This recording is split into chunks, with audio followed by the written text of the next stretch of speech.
Hello नमस्कार. पुन्हा एकदा आपल्या सर्वांचं स्वागत आहे आपल्या लाडक्या फिल्मी बुडबकवरती. आज आपण बोलणार आहोत बहुप्रतीक्षित आणि बहुचर्चित अशा कल्की 2889 AD या सिनेमाबद्दल बरेच चर्चेत असलेले मुद्दे होते, ज्याच्यामध्ये हिस्टॉरिकल आणि मायथॉलॉजिकल दोन्ही रेफरन्सेस वापरण्यात आले होते. त्यामुळे आज आपण बोलणार आहोत चित्रपटातील वेगवेगळ्या कंगोऱ्यांविषयी. चला सुरुवात करूयात. नमस्कार, मी नीरज आणि आपण पाहताय फिल्मी बुडबक. चित्रपटाचा काळ हा साहजिकच कलियुगामधला आहे की जिथे बरीचशा गोष्टींमध्ये ड्रास्टिक चेंज पाहायला मिळत आहेत. आपल्याला माणुसकी वगैरे संपलेली आहे आणि अशामध्येच एकंदर उद्धाराचा वगैरे सगळा मोठमोठा पट मांडण्यात आलेला आहे. व्हिज्युअली फॅन्टसी मूवी, जी व्हिज्युअल फॅन्टसी आहे ती हॉलिवूडमध्ये खूप जास्त प्रमाणावर बनतात आणि आपल्या भारतामध्ये सुद्धा एक प्रश्न असा उभा राहतो की भारतामध्ये हॉलिवूड लेवलच्या व्हिज्युअल फॅन्टसीज का बनत नाहीत. तर त्याचं उत्तर मिळालेलं आहे. कल्कीच्या रूपात एक खूप चांगला प्रयत्न आपल्याला बघायला मिळणार आहे आणि याची खासियत म्हणजे आपली हिस्ट्री आणि फिक्शन म्हणजेच आपला इतिहास आणि जी क्रिएटिव्ह लिबर्टी आहे त्या दोन्ही गोष्टी मिक्स करून एक अतिशय तडकता फडकता आणि भन्नाट कॉन्टेंट आपल्या सगळ्यांच्या भेटीला आलेला आहे.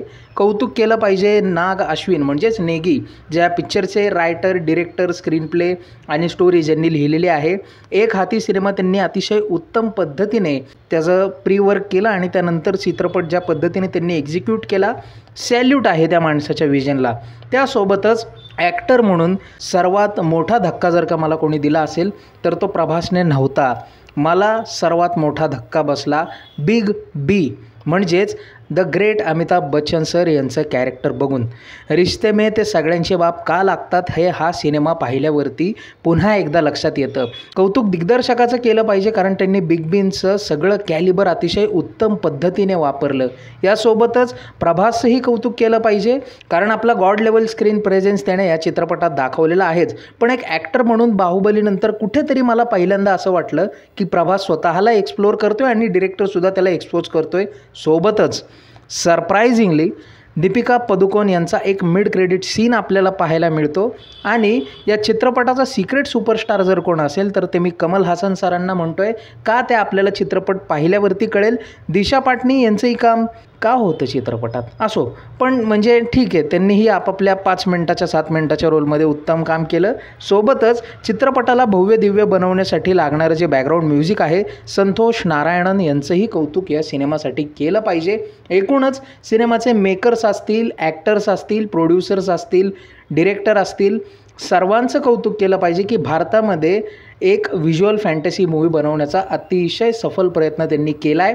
गंमत म्हणजे हा सिनेमा पाहायला जातानाची एक मात्र खबरदारी सांगतो की बेसिक महाभारताची आपल्याला काहीतरी या सिनेमात कल्पना असावी, कारण सिनेमामध्ये आपल्याला महाभारताशी रिलेटेड काही रेफरन्सेस पाहायला मिळतात जे या सिनेमाच्या आणि पुढचा सुद्धा पार्ट या सिनेमाचा येणार आहे त्याच्यामध्ये अत्यंत महत्त्वपूर्ण भूमिका प्ले करतायत. त्यामुळे महाभारताची बेसिक माहिती घेऊनच हा सिनेमा पाहायला जावा. त्यामुळे जावा. फॅमिली एंटरटेनर आहे, फॅमिलीसोबत बघण्यासारखा सिनेमा आहे. मात्र तुम्हाला आधीच सांगतो पुन्हा एकदा की महाभारताचं बेसिक माहिती घेऊन, महाभारताचं खास करून जे 18 दिवसाचं युद्ध होतं त्याची माहिती घेऊन सिनेमा पाहायला जावा. नाहीतर ॲव्हेंजर एंडगेम बघायला गेल्यावरती अनेक लोकांचं असं झालं होतं की काय चाललंय समोर कळत नाही आहे, कारण त्यांनी MCUची फेज 3 आधी पाहिलेली नव्हती. त्यामुळे ती आपली महाभारत फेज बघा आणि मग चित्रपट पाहायला जावा, म्हणजे तुम्हाला तो एन्जॉय करता येईल. आणि राहिलं काय बाकी, तर तुम्हाला आमचा रिव्ह्यू आवडला असेल तर आम्हाला लाईक करा. हा व्हिडिओ जास्तीत जास्त फिल्मींपर्यंत, आपल्या चित्रपटप्रेमी मित्रांपर्यंत शेअर करा आणि आमच्या चॅनलला सबस्क्राईब करायला विसरू नका. धन्यवाद. पाहत रहा फिल्मी बुडबक.